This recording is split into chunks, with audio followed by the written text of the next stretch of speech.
Hey everybody, Tim White, clinical specialist with the Aspen After Surgery Center. We are here with our patient today, Judy, who has been just discharged from our treatment program.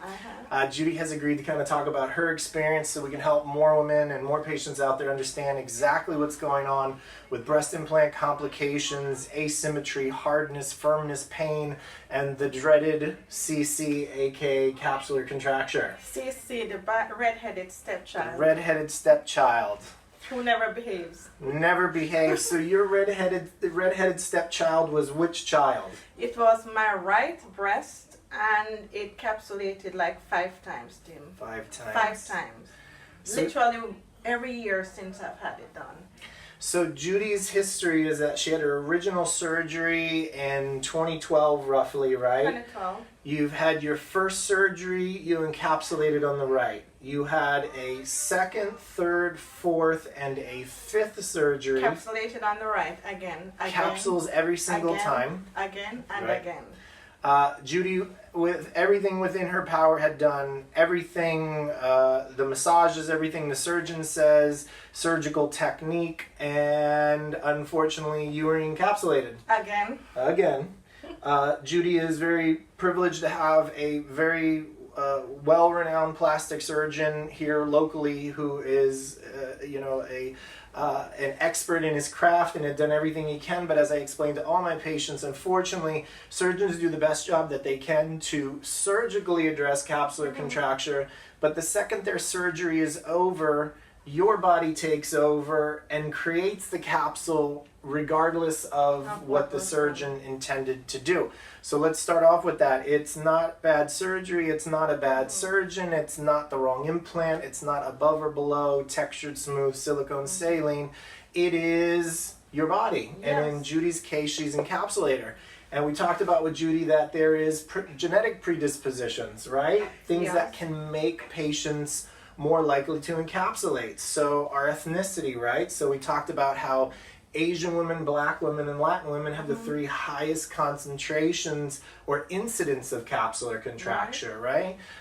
We talked about issues like genetic predispositions such as autoimmune issues. So refresh my memory, was there any thyroid issues or autoimmune issues that you have? Yes, I had an inactive thyroid. I think that was what was called. I was on medication for that, so that took care of it. But the capsule came back regardless of whether or not I was on medication or off medication. And one more thing I need to add, Tim, over the years I've had this, my surgeon has tried a textured implant, encapsulated. He tried the smooth one, encapsulated. Okay. He put it under the muscle, capsulated. Put it on above the muscle, capsulated. And he also used Did they use the skin strip on you at any point? that was way out of my budget. But he Those things are also expensive. used the saline capsulated. He used the Silicone? silicone capsulated. So we went back to the saline capsulated.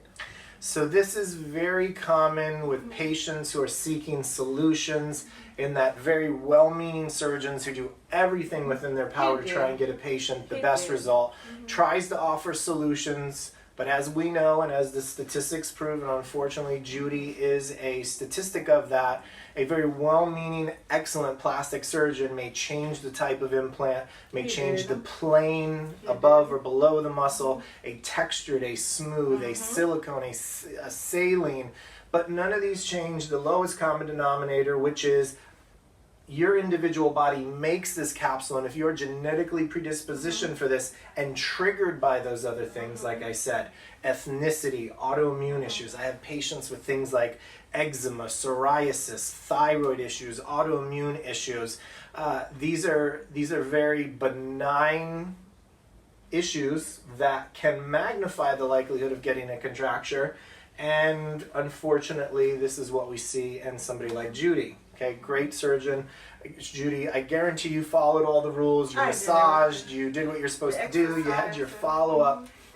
So here we are today. So in Judy's case, she had her last surgery.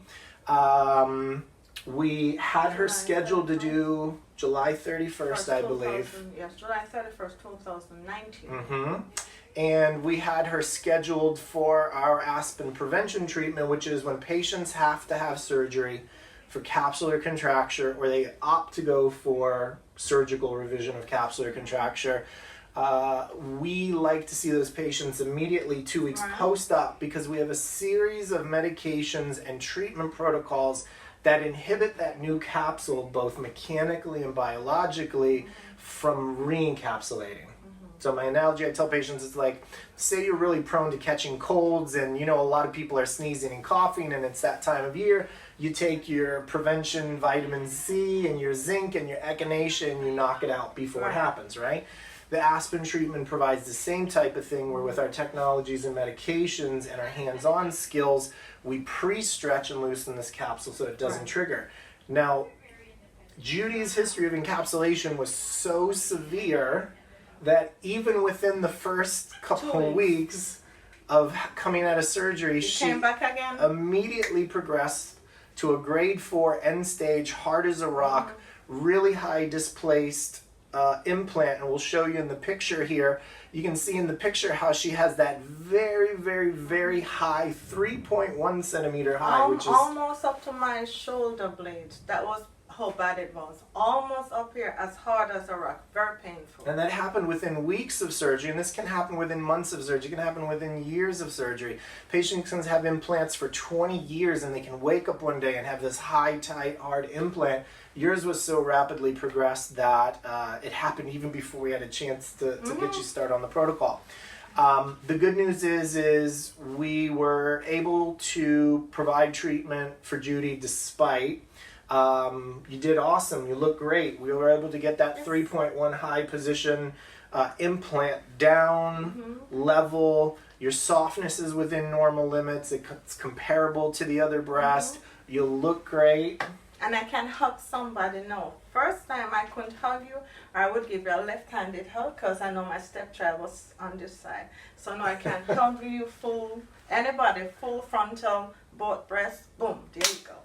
And these are the things that women go through that we really don't discuss, and you don't talk about with your girlfriends, and you don't have this discussion with friends because you feel like it's only you, why am I going through this? Other women aren't going through this. I've never heard of this. It's not true. The truth is lots of women have this.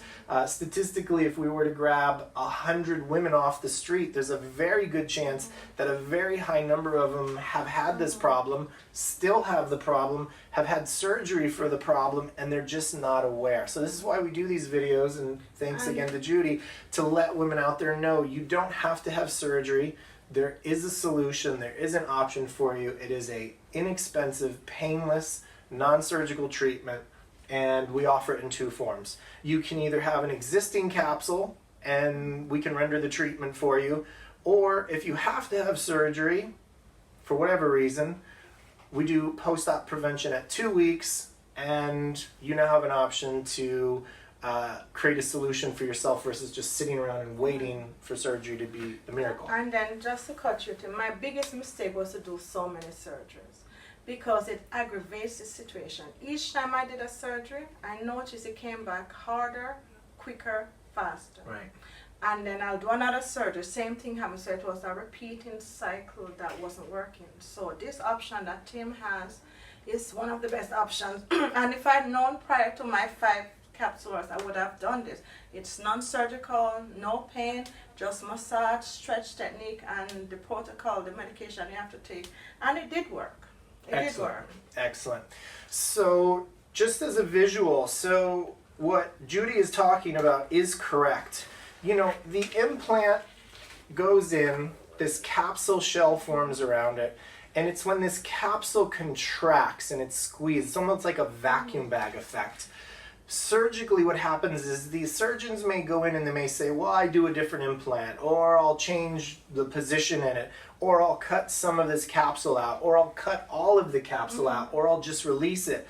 The problem is surgery is a cutting and a removal. It's not an addition of good cells, tissue, or otherwise. So your point being, I shouldn't have had so many surgeries, is valuable information because every surgery you have increases the risk for more scarring, higher risk for contracture, effusion, inflammation, bleeding, hematoma, seroma, infection.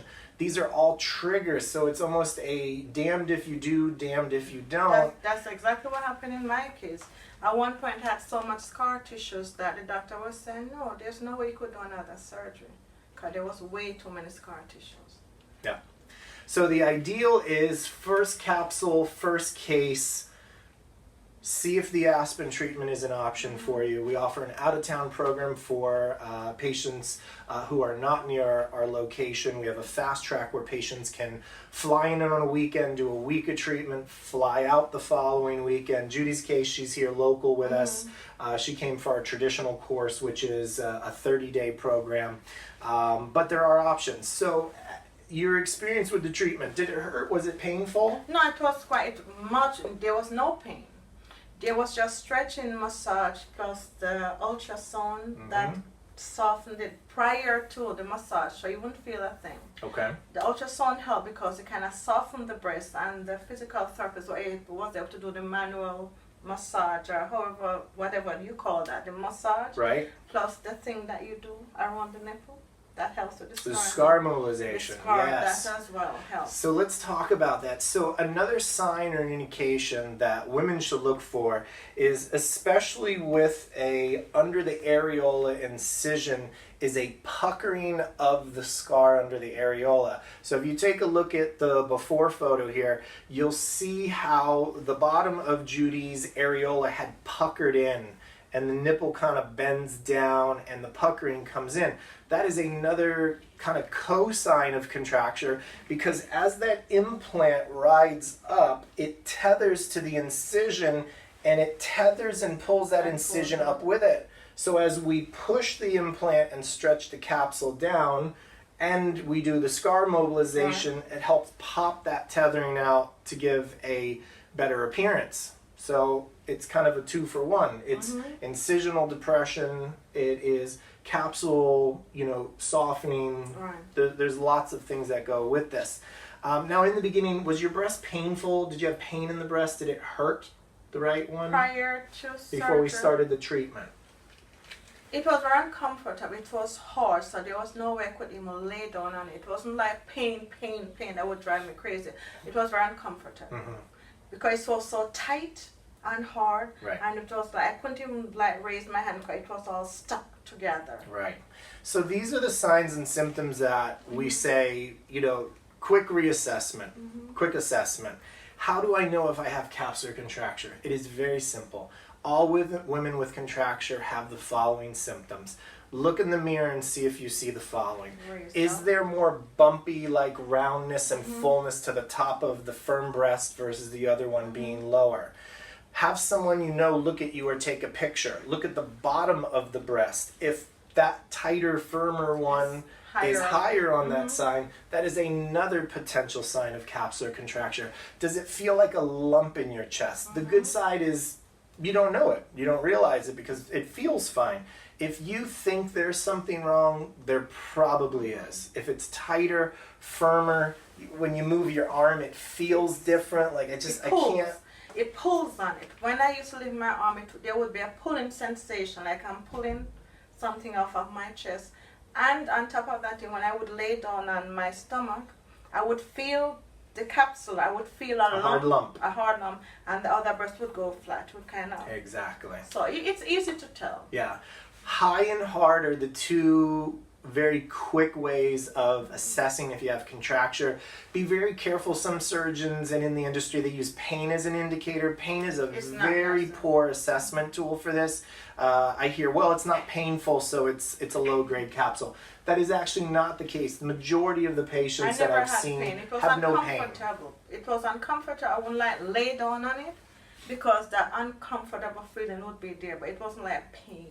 Right. The pain was not a problem. Some do. So for patients that do have intractable pain, this is something, unfortunately, a pain pill, a massage, a muscle relaxer will not relax because it's that capsule causing the pain. So one of the first things, so not your case, but one of the first things that patients who have pain in their breast will experience is immediate relief because we finally released that tightness that's squeezing on that nerve endings, which is great.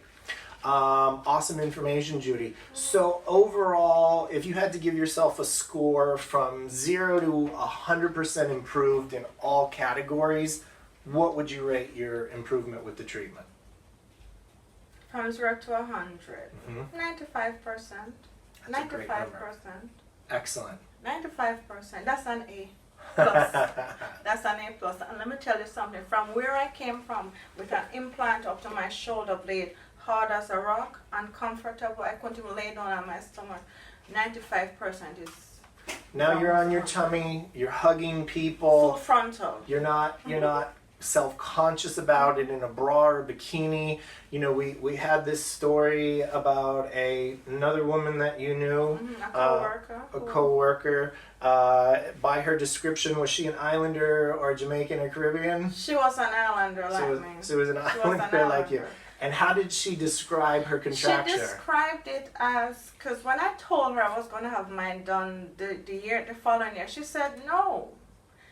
I ended up having coconut breast, and I didn't know what she was talking about. Coconut I know what a coconut was because I'm an island girl. This is why I ask about the Caribbean side. So she said, and I said, what's that? She said her breast was so hard she has never been in a relationship for the past 12 years because of how self-conscious she was. And I said, okay.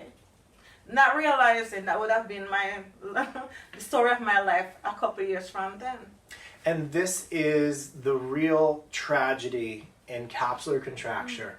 12 years, not in whether a it's relation. cosmetic in your situation, whether it's breast reconstruction, contracture is even a worse animal in the breast reconstruction world, where patients have radiation as part of their treatment. Their contracture is even worse. It's in the expander phase, it's in the final implant stage, and these are the secondary problems that no one really talks about. Is my relationship with my husband is compromised. Oh, yes. My relationship with my boyfriend is compromised. Okay, I'm afraid to hug people. I won't let my husband see me naked, and I haven't for 6 years. Right. You know, in her case, I'm not dating. I mean, how horribly disruptive is that to a woman's lifestyle, where you're afraid to let anybody see you, you don't want anybody to hug you or do anything, and you're stuck between a rock and a hard place because you don't want to have more surgery,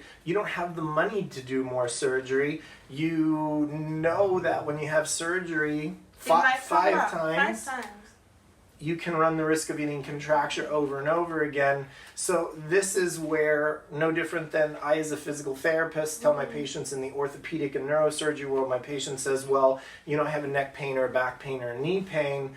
Is there something I can do not having to have surgery? And the answer the majority of the time is yes. Always do something non-surgical first. To see if it works. To see if it works. Do not have surgery first. Do something non-surgical and conservative first, because you have a very high chance of that working for you. And we have a 90% success rate with our Baker grade 3 or less. You were actually a Baker grade 4, so you were on the highest end of statistically not getting a result, but you did fantastic anyway, so you beat all odds. Judy said, forget the statistics. Oh yes, and one more thing I wanted to add. Over the past 5 capsulars that I've had, the first one came back within 9 to 10 months. So less than a year, almost a year, not quite. But as I do surgery after surgery, it was getting shorter. The distance between the capsular and the implant emplacement was getting shorter and shorter. More trauma, more scar tissue. Right. With this time, it came back within 2 weeks. So the first surgery came back 10 months, between 9 to 10 months. This one, within 2 weeks, it was high and hard. Right. So it was the distance between the surgery and the capsular was getting shorter and shorter. So that was alone is something that lets me know if I had not done so many surgeries, which I still look back, I was kind of dumb. Well, no. But no. I didn't know. It wasn't dumb. It was ignorance to knowing there's an option out there. Right, I didn't know. And this is why we do these videos, and this is why, you know, we appreciate you doing this, Judy, is there's lots of women right now watching this video that are saying, oh my goodness, that's me. That's the way I look. That's how my breast feels. I have no idea. The number one thing we hear, why didn't my surgeon suggest this? And I say this very politely. Surgeons run a business in which they are trained to do things surgically, but does not mean that is your only option. There are non-surgical options. I thought it was my only option, but now I know better. Right. I should have done the physical therapy treatment first to see if that worked before I went ahead and did surgery 2, 3, 4, and 5. And even when we don't, we have options. Even if you have to have surgery, we have options. Even if this doesn't work, and a small percentage of our patients are either too advanced or this does not work for, we have a secondary option after that. Really, the best thing to do is, you know, get the word out there, let women know. If anybody would like to speak to you, can we share your phone number or your email with them? They can, you know, call you and ask you for an honest experience. Happy to do so. Thank you. You know, you guys, consults are free. We'll email, we'll phone chat. You can come into the clinic. You can hit our online forums on our website, ask questions. We have a speak to a medical professional link on our website. Come in, call us on the phone. We can screen most patients. If you're out of town, don't let that worry you. We've got an out-of-town fly-in program that we do for local patients. We can set you up on a traditional program. So if you have any questions or you'd like to speak to us or you'd like to get Judy's information, you can hit us up on the phone number and the website below. Definitely go on our Instagram and our Facebook. Hit us up on our social media. Like those, please. And add us and become a subscriber to our YouTube page. Judy, thank you very much. Sure, no problem. You look great. Thank Congratulations you. Thank to you. you. And I feel great too. No more surgeries. I'm Awesome. done. You don't even, I'm so done. It's unbelievable. I'm done. No more surgery. This is it. Awesome. All right. Judy, thanks again. Thanks, everybody.